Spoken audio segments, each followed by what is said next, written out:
waxaan kale oo aan rabaa inaan xusuusiyo oo iyadana aan sheegaya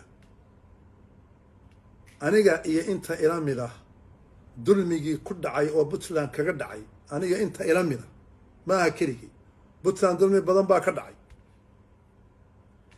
oo aad ku aamusteen haddaad isma tihiin iyo haddaad odayaal tihiin iyo haddaad aqoonyahan tihiin iyo haddaad indheergarad tihiin aad ku aamusteen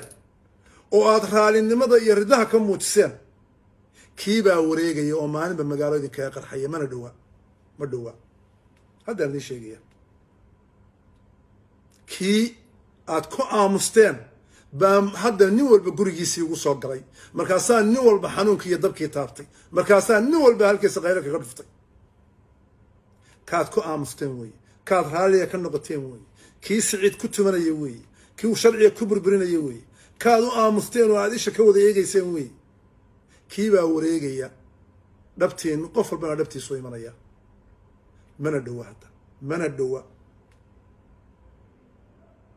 taana way xusuusinaya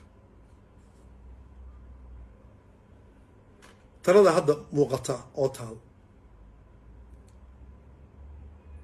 oo anigu aan ku talinayo aan reer Puntland kula talinayo war hadhuub daatay caanaha barkooda la qabtaa سعيد عبد الله الدنيا لما صنع وحري عندنا صدح وجوهي بطلان نول كتجي معايا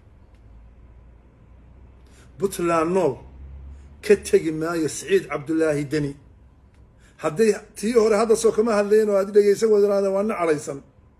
ما انت وانا عليسن ده لكن هذا من شيء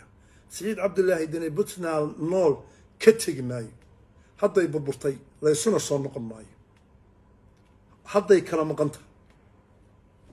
waxa hadda lagu gaari karaa yar caanaha hadhuubka inta lagu qaban karo hadda yar tala haddaad leedihiin oo ummad jirta tihiin oo ummad ay jeclo ka haysa Puntland aad tihiin oo ummad dadka iyo